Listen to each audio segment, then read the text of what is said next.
오늘은 성경적 세계관 23번째 시간입니다. 말씀의 본문은 출애굽기 19장에서 24장이고요. 설교의 제목은 신의 산 언약 첫 번째입니다. 오늘 여러분이 읽으신 그 본문을 중심으로까지 내용을 이제 살펴봐야 되는데 상당한 양이 있습니다. 그래서 빠르게 하면 2주, 좀 늦어지면 3주 정도면 마칠 수 있으리라 이렇게 생각을 하는데,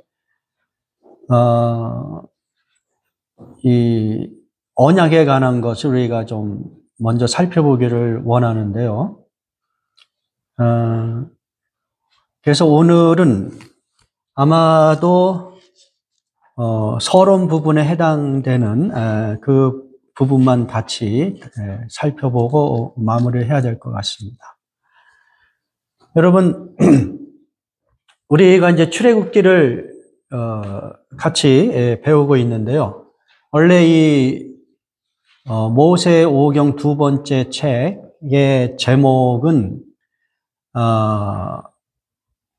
특별히 정해진 거는 없어요. 그런데 이제 이 히브리 성경을 헬라어 성경으로 번역하는 과정에서 그 번역한 성경을 우리는 70인역이라고 그러죠. 그 70인역에서 이 두 번째 책의 제목을 출애굽기 이렇게 표현을 한 것이죠. 그래서 우리는 뭐 영어식으로도 이제 엑소더스 이렇게 번역을 했고, 이것을 이제 그대로 표현하면 탈출기. 지금 아마 제가 알기에는 카톨릭에서는 이 출애굽기를 탈출기로 아마 번역을 한 것 같아요. 그렇게 해서 이 출애굽기 두 번째 모세오경의 책 전체 내용이 이스라엘 백성의 탈출한 내용으로 이렇게 집중을 하고 있어요. 제목도 그렇고 또 우리가 보통 알기에 출애굽기는 바로 그런 내용이다. 제목 자체가 그러니까, 그렇죠? 그러나 이제 출애굽기 전체를 보면 출애굽기 1장에서 40장으로 되어 있는데 전체 내용을 보면 사실은 출애굽의 이야기만 나온 것이 아니에요.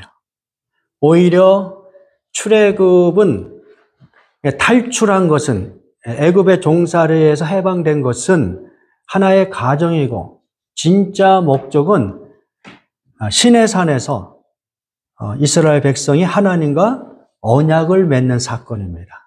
그것이 출애굽기 19장에서 24장의 이야기예요. 그리고 하나님께서 주신 그 언약법에 의하여 이제 이스라엘 백성이 하나님과 교제할 수 있는 증거막, 우리가 알고 있는 성막을 제작하는 그런 내용이 이제 40장까지 쭉 나와 있는 거예요.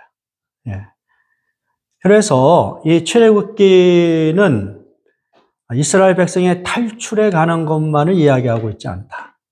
근데 이 탈출에 관한 것만 포커스 해가지고 신학을 정립한 그러한 신학들이 있어요. 지난 1970년대에 열풍을 일으켰던 소위 민중신학, 해방신학. 민중신학은 이제 한국에서 생겨난 그러한 신학이죠. 해방신학은 남미에서 그 독재, 억압으로부터 해방하는 그런 신학을 이 출애굽기의 아이디어를 통해서 그렇게 개발을 하고요. 또 그 블랙 디알러지, 흑인 신학이라고 했어요. 흑인들은 뭐 당연히 몸에 슬레이버로 살았으니까 이 출애굽기가 아주 큰 힘이 되겠죠. 여성들이 이제 인간의 역사 속에서 남성 위주의 그 사회, 문화, 그리고 가치, 뭐, 이런 것으로부터 해방. 그래서 지금 이 이 여성들의 그 인권이나 이것이 상당히 높아졌잖아요. 한국에서는 오히려 여성들이 더 이게 인권이 높아져서 20, 30대들은 남성들이 여성들로부터 차별을 받는다. 예, 그 정도로 생각이, 남성과 여성의 차이가 많이 변화가 됐어요. 그걸 가지고 이제 또 정치인들은 이용을 해서 20대, 30대 남성과 여성을 갈라치게 합니다. 그러니까 이렇게 어떤 남성과 여성의 어떤 인권과 가치를 이렇게 갈라치게 할 정도로 이 여성 신학이 상당히 큰 기여를 한 것이죠. 근데 이러한 그 신학은 전부 다 이 출애굽기를 단순히 민중이 이 현실적인 그 억압에서 해방받는 역사로만 이해하는 그런 차원에서 이 신학들이 발전이 되었던 것이죠. 그러나 출애굽기는 제가 맨 처음에 말씀드린 대로 이스라엘 백성이 해방된 것으로만 포커스된 것이 아니라 오히려 출애굽기의 목적은 해방 이후에 하나님과의 언약을 맺는 것. 그것이 목적이라는 것이죠. 그래서 이 출애굽기 19장에서 24장이 매우 중요한 거예요. 19장에서 24장은 시내산에서 이스라엘 백성이 하나님과 언약을 아주 공식적으로 체결하는 그런 과정들이 잘 설명이 되어 있기 때문에 그렇습니다. 그러니까 이것은 다른 말로 이야기하면 freedom from에서 끝나는 것이 아니라는 거예요. freedom from slavery, 그러니까 종살이에서부터의 해방으로 끝나는 것이 아니라, 그것도 중요하죠, 그렇죠? 예. 그러나 그 다음에 프리한 사람이 돼서 어떻게 살아야 할 것이냐, freedom to 또는 freedom for 무엇을 위하여 또 누구를 향한 자유를 사용할 것이냐, 이 부분이 아주 중요한 메시지가 되는 것입니다. 성경은 이러한 맥락에서 계속하여 우리에게 출애굽기에서 보여주는 그 메시지를 신구약 전체에서 그것을 우리에게 보여주고 있어요. 단순히 우리를 해방시키고 우리를 구원하고서 끝나는 것이 아니라는 거예요. 구원받은 자로서 해방된 자로서 그러면 어떻게 살아가야 되는가? 무엇을 위하여 누구와 릴레이션십을 통하여 살아갈 것이 이 부분이 중요한 것이죠. 그런 것들을 오늘 같이 살펴보기를 원합니다. 자, 로마서 6장 22절 같이 봉독하겠습니다. 여러분 설교 노트가 오늘 2장이 되어 있는데 오늘은 이 첫 번째 그 설교 노트만 가지고 하기로 하겠습니다. 로마서 6장 22절 같이 봉독합니다. 그러나 이제는 너희가 죄로부터 해방되고 하나님께 종이 되어 거룩함에 이르는 열매를 얻어 맺었으니 그 마지막은 영생이라. 자, 사도 바울을 통하여 우리 크리스찬들이 어떤 존재인가 그것을 우리가 잘 알 수 있는데요. 크리스찬들은 죄로부터 해방된 존재다. 죄로부터 해방된 존재다. 이 출애굽기에서는 뭐예요? 실제적으로 애굽 제국으로부터의 종살이로부터 해방이죠. 그러나 이것을 영적으로 보면 그리고 그 죄 때문에 형벌을 받고 죄 때문에 심판을 받는 그런 운명인데 모든 크리스찬들은 그러한 죄로부터 해방되었다. Freedom from sin. 이렇게 power of sin 뭐 이렇게 우리가 해석을 할 수 있겠죠. 근데 거기서 끝나는 것이 아니고 그 다음에 어떻게 하라는 거예요? 하나님께 종이 되어 거룩함에 이르는 열매를 맺었으니 그 마지막은 영생이라. 어떻게 살아가느냐? 하나님께 종이 되어 살아가는 것이다. Freedom to God. 하나님을 향한 이 자유를 사용하여 하나님께 순종하며 살아가는 것이다. 그렇게 우리가 이 부분을 해석할 수가 있겠죠. 예? 그런데 이제 성경에서는 당연히 모든 크리스천은 하나님께 종이 되는 그런 존재지만 또한 동시에 어떻게 표현을 하여 모든 크리스천은 하나님을 아빠, 아버지라 부르는 아버지와 아들의 릴레이션십이 있거든요. 이게 양쪽이 다 통용되는 그런 개념인 거예요. 하나님께 순종한다는 의미에서 종이라는 표현 우리가 쓰고 있는 것이죠. 그러니까 우리가 freedom from에서 freedom to로 살아가야 되는 것이.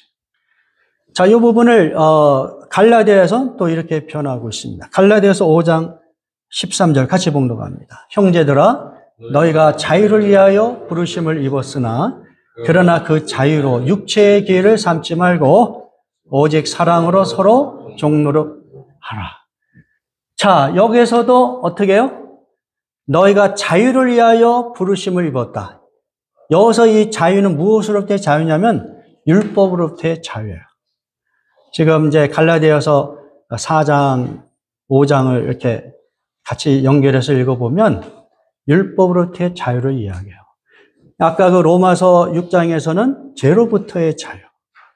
그리고 갈라디아서 5장에서는 율법으로부터의 자유예요. 율법은 더 이상 크리스찬들에게 어떤 지시하고 명령하고 이 크리스찬들을 얽매게 하는 율법 때문에 율법의 어떤 그 두려움, 율법의 형벌에 대한 공포,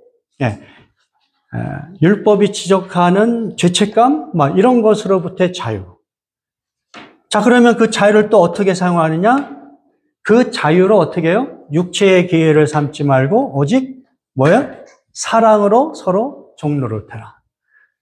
이게 매우 역설적인 이야기를 하고 있는 거예요. 그 자유가 있는데 그 자유를 어떻게 해요? 사람들을 사랑하는 데 사용하는데 그것을 종노릇하라는 표현을 하고 있는 거예요. 서로 종노릇해라. 그래서 이 갈라디아서의 그 메시지를 가지고 마틴 논문에 보면은 마틴 루터는 크리스찬의 자유를 두 가지로 규정을 했어요. 제 그 설교 노트에 나와 있어요. 보면은 첫 번째는 뭐냐면 크리스찬은 가장 자유로운 주인이다. The most free lord of all. 모든 것으로부터 자유한 존재이다. 예? 그 어떤 것으로부터도 종이 되지 않는다. Subject to none. 그 어떤 것으로부터도 종이 되지 않는다.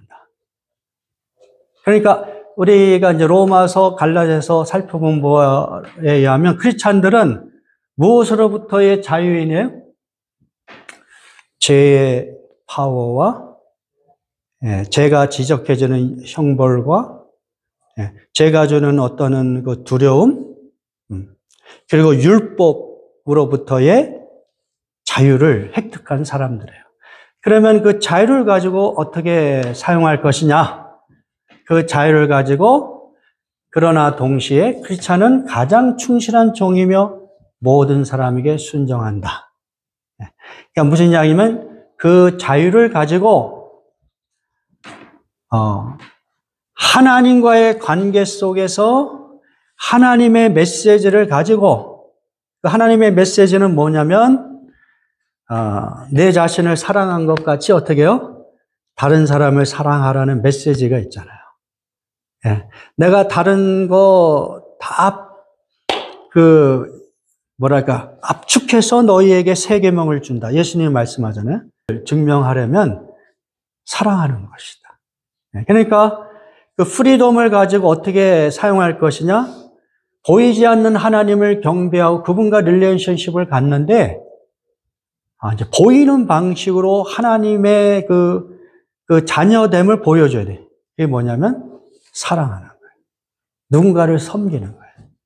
그래서 여기서는 subject to everyone. 모든 사람들에게 내가 종노릇하는 그런 삶을 사는 것이 크리스찬의 삶이다. freedom from에서 여기서 끝나면 안 돼. 지금 출애굽기 18장까지는 1장에서 18장까지는 출애굽의 사건을 이야기하고 있어요, 실제로. 그러나 거기서 끝나면 안 돼. 이제 19장으로 와야 돼. 19장에서 24장까지 하나님과 시내산에서 언약을 맺듯이 그 언약을 통하여 하나님과의 릴레이션십이 형성이 되고 하나님이 우리에게 도전하시는 그 언약의 법, 그 언약법을 우리는 흔히 십계명과 거기와 관련된 여러 가지 법률을 다 포함해서 그 언약법을 실천하며 살도록 하는 것 같이 오늘날의 성도들도 똑같은 거예요. 새 언약 속에 있는 크리스찬들도 죄와 율법으로부터의 자유를 선언하고 그러면 그 자유로 무엇을 할 것이냐? 하나님을 섬기고 그리고 하나님을 섬기는 그것을 실제적으로 눈에 보이는 방식으로 내 이웃을 섬기는 그러한 삶을 우리에게 도전하고 있는 것입니다. 자, 출애굽기에서는 아주 이 부분을 확실하게 사실은 이야기해주고 있어요. 뭐냐면 호렙산은 다른 말로 이야기하면 신의 산이라고 이해해도 괜찮습니다. 같은 지역이다 이렇게 여러분이 이해해도 돼요. 출애굽기 3장에서 보면 호렙산에서 이제 그 모세가 불꽃이 일어나는데 결코 타지 않는 가시 떨기 사이에서 하나님을 만나잖아요. 여호와 하나님을 만나요. 그때 하나님께서 모세에게 사명을 주는데 어떤 방식으로 사명을 주냐면 이렇게 말씀하세요. 출애굽기 3장 12절 같이 봉독합니다. 출애굽기 3장 12절 하나님이 이르시되 내가 반드시 너와 함께 있으리라. 네가 그 백성을 애굽에서 인도하여 낸 후에 너희가 이 산에서 하나님을 섬기리니 이것이 내가 너를 보낸 증거니라. 여기도 똑같이 freedom from에서 freedom to의 메시지가 여기서 다 전달이 되고 있는 거예요. 여기 보면 어떻게 됐어요? 모세에게 사명을 주신데 네가 그 백성을 애굽에서 인도하여 낸 후에 엑소더스 해방을 얘기하잖아요. 이스라엘이 애굽의 그 종살에서 해방된 것을 얘기해요. 그렇죠? freedom from이에요. 그렇죠? from slavery. 그리고 너희가 이 산이 왜 호렙산, 신의 산이에요. 이제 출애굽기 19장에 들어오면 이제 신의 산에서 이제 하나님과 언약을 맺는다는 이야기예요. 이 산에서 하나님을 섬기리니 이것이 내가 너를 보낸 증거니라. 하나님을 섬기리니. 이것을 이제 다른 시로 표현하면 하나님을 예배하리니. 또 다른 식으로 얘기하면 언약의 관점에서 보면 하나님과 언약을 맺을 것이다. 이런 식으로 여러분이 출애굽기를 이해할 수가 있는 것입니다.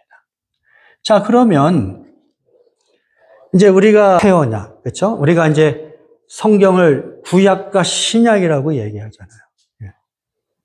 그러니까 이 터툴리안 이후로 이 성경을 이렇게 구분할 때 터툴리안 그리고 이 성경을 라틴어로 번역하였던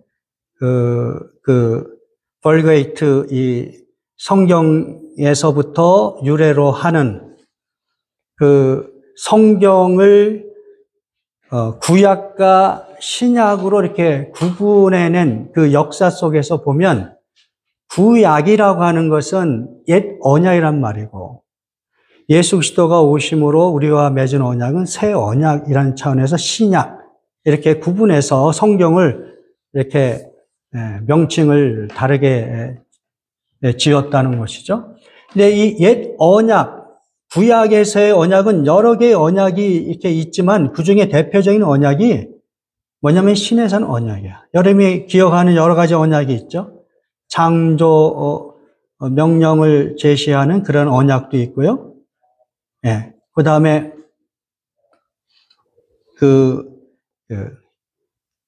행위 언약이라고도 하는 그런 언약도 있고, 뭐 여러 가지 언약이 있어요.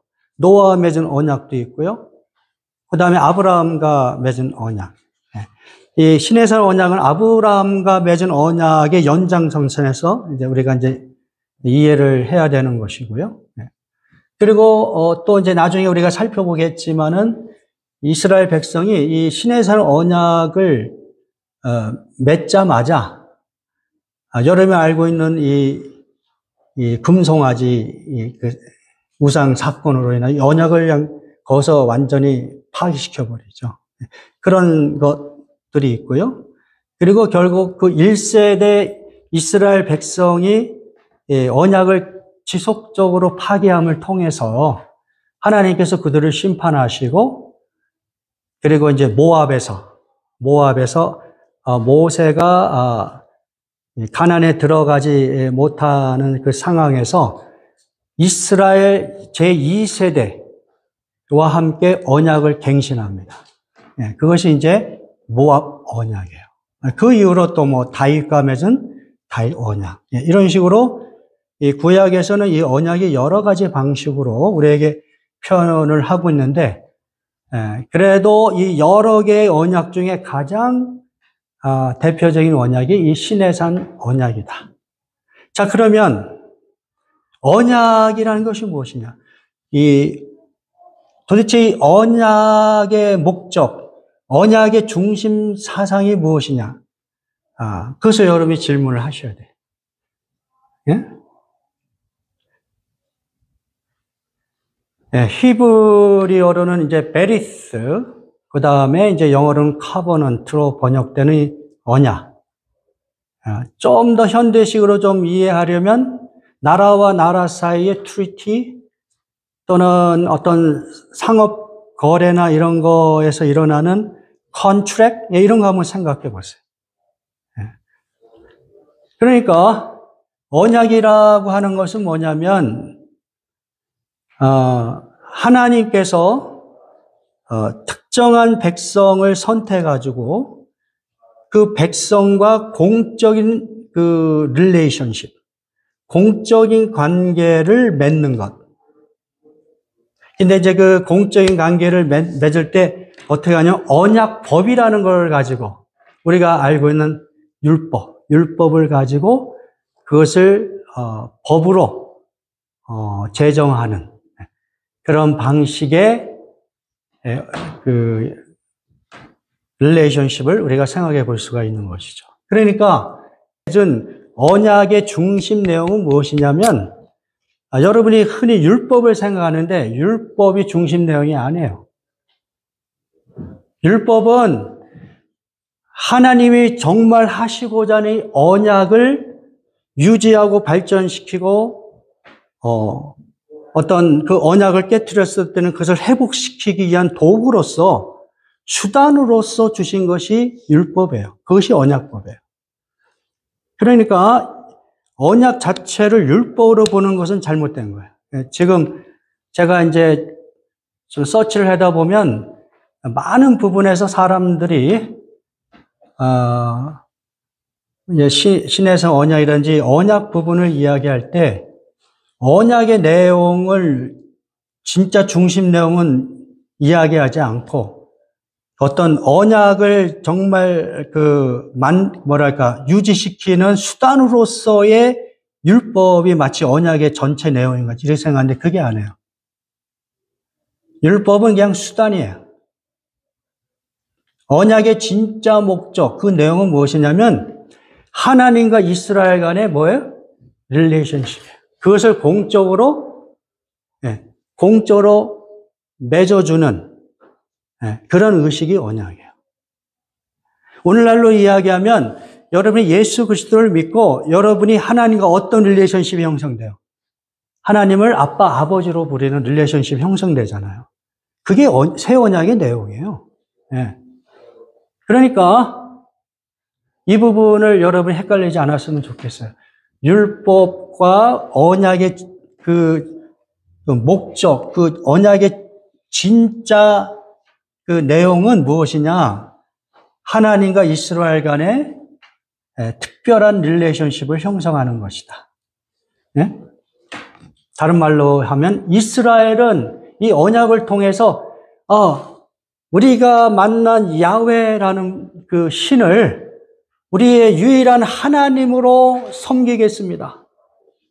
네. 이런 릴레이션십을 형성하는 것이고, 또 하나님은 이스라엘 백성을 수많은 민족 중에서 어떻게 해요? 특별히 선택을 해가지고, 야, 내가 너희를 나의 백성으로 삼고, 너를 나의 그 특별한 소유로 삼을 것이다. 이 히브리어로 그 특별한 그 소유, 세귤라라는 것. 특별한 나의 그 어떤 보물과 같은 존재로 너를, 너와 릴레이션십을 가질 것이다. 네, 그런 이야기거든요. 네. 그것은 오늘날 새 언약, 예수 그리스도를 통하여 여러분이 예수님을 믿고, 예수를 믿고 구원받았어. 죄를 용서받고 구원받았어요. 그 다음이 뭐냐 이거예요. 예수님을 믿고 구원받았다는 것은 도대체 무엇이냐? 그것은 뭐냐면 여러분이 예수를 믿고 죄를 용서함을 받고 구원받았다는 얘기는 하나님과 내가 어떤 관계가 형성이 됐어요? 특별한 릴레이션십이 형성이 된 거예요. 영적으로 어떤 관계예요? 하나님은 나의 아버지가 되셔요. 여러분은 뭐요? 하나님을 아빠, 아버지로 부르는 거예요. 예. 그 관계가 형성이 된 거예요. 그게 언약의 진짜과 율법을 여러분이 혼동하지 말아라.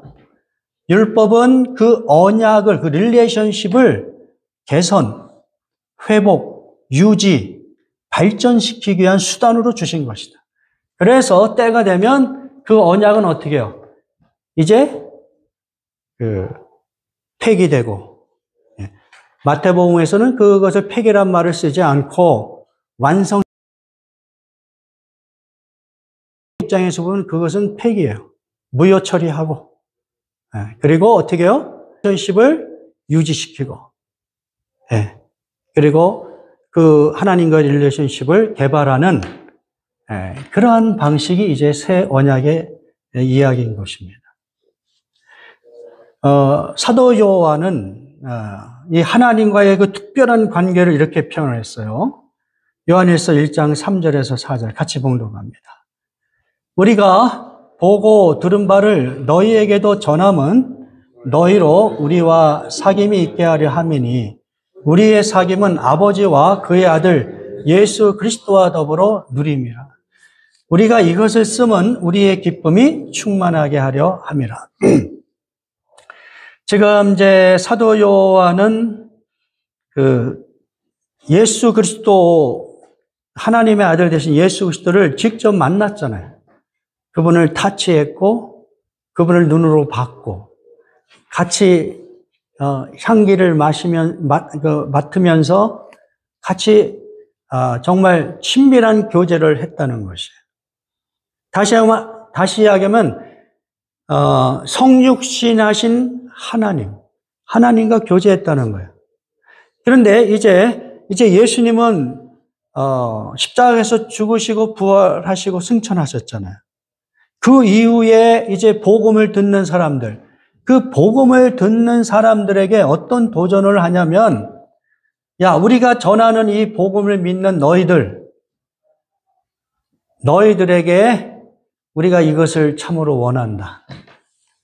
너희에게도 전함은, 너희가 이 복음을 전함을 받고 그렇게 해서 죄가 용서함을 받고 구원을 받는 것, 그것은 최종적으로 어떤 목적이 있는 것이냐? 그거는 우리와 사귐이 있게 하려는 것이다. 이 우리와 사귐이 있게 하려는 것은 어떤 얘기냐? 우리의 사귐은 아버지와 그의 아들 예수 그리스도와 더불어 누름이라. 무슨 이야기냐면 하나님 아버지와 아들 예수 그리스도와의 펠로우십. 그것이 너희들이 복음을 듣고 구원받고 앞으로 살아가야 되는 삶의 방식이 이런 거다. 하나님 아버지와 예수 그리스도와의 펠로우십을 하는 것이다. 그렇게 표현하고는. 이게 뭡니까? 이게 바로 새 언약의 목적이고 주시고자 하는 메시지예요. 하나님과의 사귐을 이야기하고 있는 것입니다.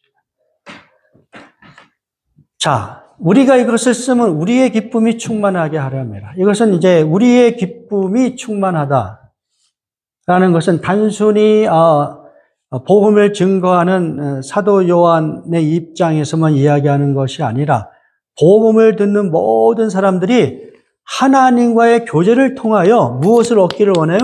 기쁨이 충만하기를 원한다는 거예요. 그래서 지금 이제 킹 제임스 버전 이런 데서는 이 부분을 우리의 기쁨이라고는 그렇게 번역하기보다는 your joy, 너의 기쁨이 충만하기를 원한다. 이렇게 번역을 한 것입니다.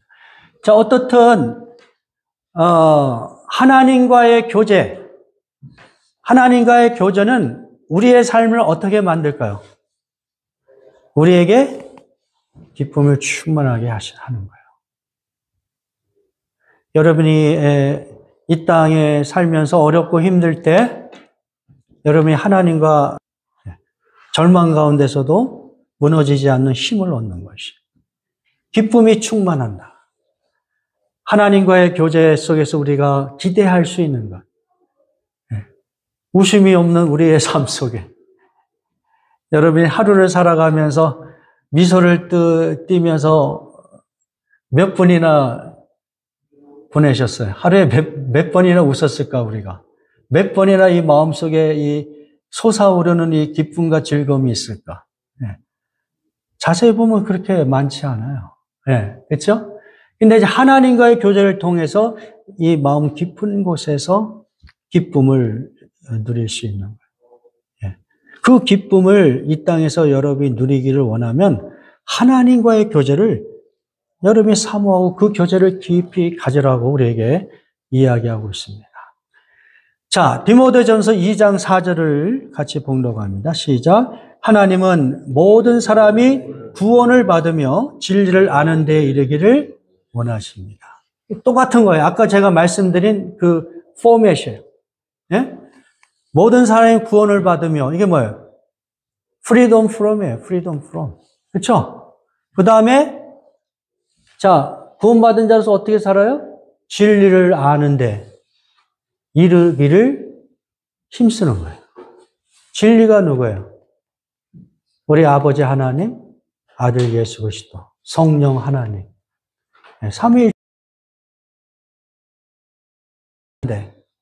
힘쓰기를 원한다. 하나님과의 교제를 이야기하고 있어요. 자, 구약에서도 그것을 우리에게 하나님께서 도전하시죠. 제사를 원하지 아니하며 번제보다 하나님을 아는 것을 원하노라. 하나님께서 우리에게 도전하시는 거예요. 자, 제사, 번제, 이런 율법적인 그런 행사, 어떤 행위, 이런 것보다 내가 정말 하나님 앞에 드려야 될 것은 하나님을 아는 것. 하나님과의 사귐, 하나님과의 펠로십을 원한다. 나 정말 그거 원한다. 그냥 형식적으로 화려한 예배 드리는 거, 그것으로 나 만족하지 않는다. 때로는 너희가 하나님을 잊어먹고 하나님의 말씀을 행하지 않으면서 그렇게 드리는 예배, 아우, 나 역겹다. 더 이상 나는 그런 예배를 받지 않겠다. 나는 너희가 나를 알기를 원한다. 그게 이제 호세아서의 메시지잖아요. 그게 뭡니까? 하나님을 알기를 원한다는 것은 하나님과 사귐이 있기를 원하고 하나님과의 교제를 여러분이 끊임없이 추구하며 그렇게 살아가기를 원한다는 거예요.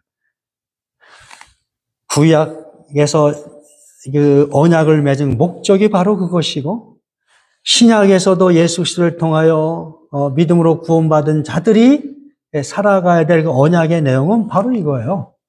하나님과의 사귐이에요. 자, 그러니까 우리가 이제 정리해야 될 것은 무엇이냐? 율법은 이제 아주 상당한 양의 분량으로 예를 들어서 출애굽기 20장에서 23장에 걸쳐서 이제 십계명과 또 그와 관련된 여러 가지 법률 같은 것들을 말씀을 하시지만, 그러나 그 모든 율법은 이 하나님과의 사귐을 유지하고, 또 그 사귐이 깨졌을 때는 어떻게 회복시키고, 그리고 하나님의 사귐이 단지 유지되는 것이 아니라 발전할 수 있도록 그것을 돕기 위한 하나의 수단으로서 율법을 주신 거예요. 이렇게 여러분이 정리를 하셔야 되는 거예요. 그러므로 수단이라는 것은 뭐예요? 어떤 그 목적이 다 달성이 되면 그것은 더 이상 필요하지 않은 거예요. 바울이 이렇게 이야기하는 거예요. 갈라디아서 3장 23절에서 25절 같이 봉독합니다. 믿음이 오기 전에 우리는 율법 아래에 매인 바 되고 계시될 믿음의 때까지 갇혔느니라. 이같이 율법이 우리를 그리스도께로 인도하는 초등교사가 되어 우리로 하여금 믿음으로 말미암아 의롭다함을 얻게 하려 함이라. 믿음이 온 후로는 우리가 초등교사 아래에 있지 아니하도다. 영적인 차원에서 보면 율법이라고 하는 것은 하나님과의 릴레이션십을 갖는데 일종의 그 초등교사 역할이다. 그런데 이제 때가 되어 이제 하나님께서 예수 그리스도를 이 땅에 보내시고 하지 않다. 더 이상 그 율법을 통하여 하나님과의 관계를 뭐 유지시키고 개선하고 뭐 발전시키고 그런 방식으로 하지 않는다. 율법으로. 이제 그 하나님의 백성들은 어떻게 해요? 믿음으로 하나님의 은혜를 의지하면서 이런 방식으로 하나님과의 교제를 사모하고 그것을 발전시켜 나가는 것이다. 자, 히브리서 10장 16절에서 18절 같이 봉독합니다. 나 주가 말한다. 그날 이후에 내가 그들에게 세워줄 언약은 이것이다. 나는 내 율법을 그들의 마음에다가 주고 그들의 생각에다가 새겨줄 것이다. 그는 또 말씀하셨습니다. 나는 그들의 죄와 그들의 불법을 더 이상 기억하지 않을 것입니다. 죄와 불법이 용서되었으니 죄를 사하는 제사는 더 이상 필요 없습니다. 율법적인 방식으로 이제 살아가지 않는다. 오히려 그 율법은 우리의 마음에 하나님께서 새겨주실 것이다. 우리가 믿음으로 하나님과 교제하면 하나님의 그 교제 속에서 하나님의 뜻을 우리에게 가르쳐 주실 거예요. 하나님이 원하시는 선과 지혜를 우리에게 가르쳐 주실 거예요. 그런 방식으로 믿음으로 하나님과 교제하고 하나님의 어떤 인도하심으로 하나님과의 교제가 풍성해지는 그런 방식으로 율법으로 우리의 삶을 얽매게 하는 그런 방식은 더 이상 아니다. 이것이 이제 예수 그리스도 안에서 새 언약 속에 있는 성도들의 삶의 모습인 것입니다. 언약이라는 것이 무엇이고, 그리고 언약법이라는 것이 무엇인가를 정확하게 구분을 짓고, 언약법이라고 하는 것은 일종의 수단에 불과하다. 언약법은 뭐예요? 율법이에요. 그것은 수단에 불과하고 때가 되면 예수님 오실 때까지 그때만 사용되고 그것은 더 이상 우리를 정죄하거나 성도들의 삶을 얽매게 하는 그런 수단이 되어서는 안 된다. 그리고 성도들은 결국은 언약의 그 어떤 최종적인 목적, 무엇이에요? 하나님과의 사귐, 하나님과의 릴레이션십을 여러분이 믿음을 통해서 사모하고 그것을 유지하고 발전시켜 나가는 그러한 삶을 추구해야 된다는 것입니다. 우리 다 같이 기도하겠습니다.